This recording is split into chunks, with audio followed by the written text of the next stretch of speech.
I'm like, run into something today, and of course, from what I can tell, there's some people who are wise to this, but it's demonstrable to me that there's other people who are not, and it's related to a piece of content that a friend of mine showed me, and it's so he sends me a piece of content here, and it's on YouTube. So let's play Sometimes the greatest the rush. useless pre-roll the ad. Okay, I'm gonna skip the ad. Point A to point B. You're scanning the whole terrain.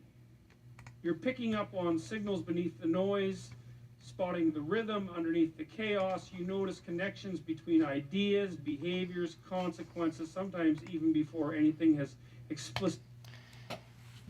So I'm like, is that Dr. Jordan Peterson? I'm like, well, Limitless Motivation. It's not his YouTube channel. So what the heck is Limitless Motivation? The channel. Welcome. So welcome to Limitless Motivation. Okay. Welcome to Limitless Motivation, your ultimate destination for transformative wisdom and inspiration. This channel is dedicated to bringing you the powerful insights of Jordan Peterson and Jonathan Kahn, two thought leaders who challenge the mind and awaken the spirit through their profound teachings on personal growth, discipline, faith, and purpose. We aim to empower. Okay. So I get it. How many subscribers do you have? 14,000 subscribers, 112 videos. Because this is not Dr. Peterson. These are all the videos. Videos. How many videos do you have? And when you watch it, it's just like artificial intelligence. Anyways, for me, I'm listening to this, and I'm thinking, does my friend who listened to this know that this is an AI reading text? Where did the text come from? Is it Jordan Peterson's text? If so, like, does Jordan Peterson know that his brand is being used in this manner? Is this a venture of his? It gets...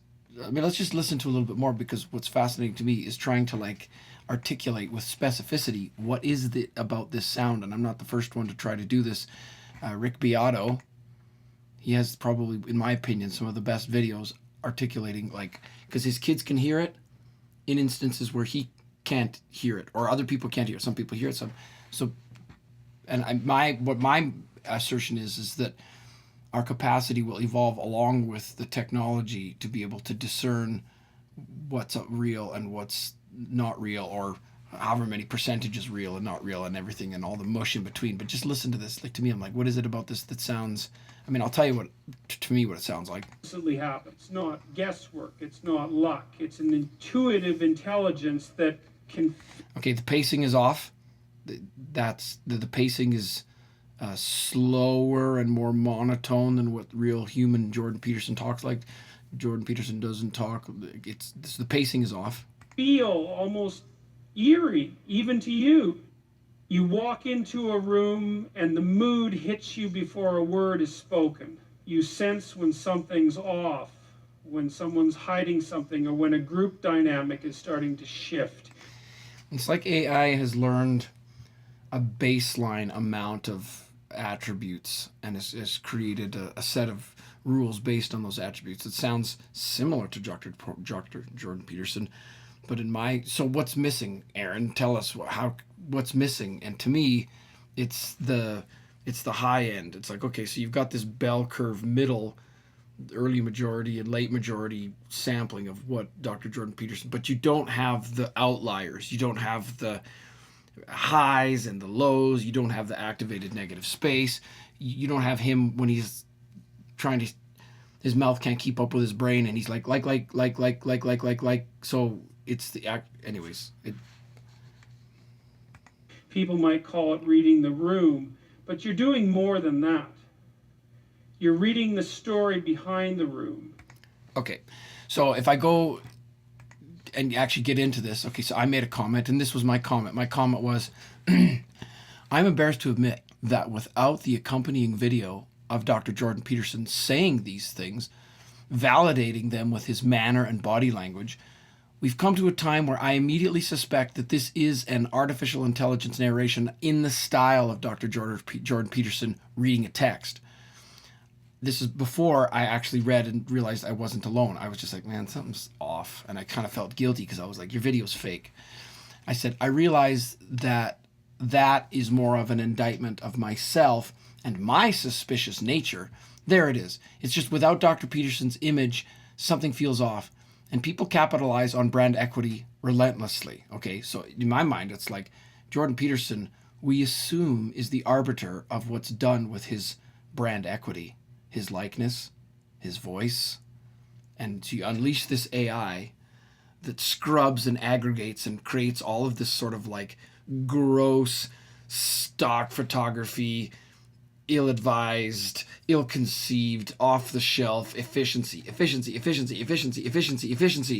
and then a sales department that's selling the efficiency and making all sorts of promises about the efficacy of the efficiency, and then in reality, it's horrible, and everybody's sort of like lying to themselves, like, this is good music, yeah, this food tastes great, or yeah, this is just as good as when, grandma makes me pasta. It's when I microwave something that's been frozen for 3 years or designed to be on the shelf at the gas station and I eat it for dinner. I feel just as good as when I'm eating some home-cooked food in my mom's house.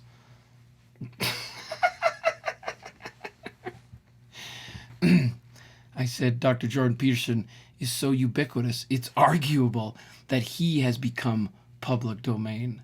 Not to stir the pot, but it's like someone could say, you're so popular that your image and your likeness is now in the comments. Like Joe Rogan, you've got so many viewers, we own Joe Rogan. It's like in Avatar: The Last Airbender, and I'm not kidding you. If you haven't seen it, I feel bad for you. But in Ember Island Players, Zuko is there, and there's all sorts of cosplayers that are dressed up as Zuko, and Zuko's backstage. And all these 4 Zuko's, one of the Zuko's comes up to the real Zuko and says, pretty good Zuko costume, but your scar's on the wrong side. And the real Zuko is like, the scar's not on the wrong side. You don't even know what the real Dr. Jordan Peterson is anymore. Because you got AI running around reading a bunch of stuff that either he said, but he's too efficient to read himself, so he just says, okay, I give limitless motivation the legal right to take things that I've written. Anyways, I gotta answer this phone call. That's all we get for this. But like, I wanted to show you Rick Beato. Go Google AI and let Rick Beato tell you what's going on. Peace out.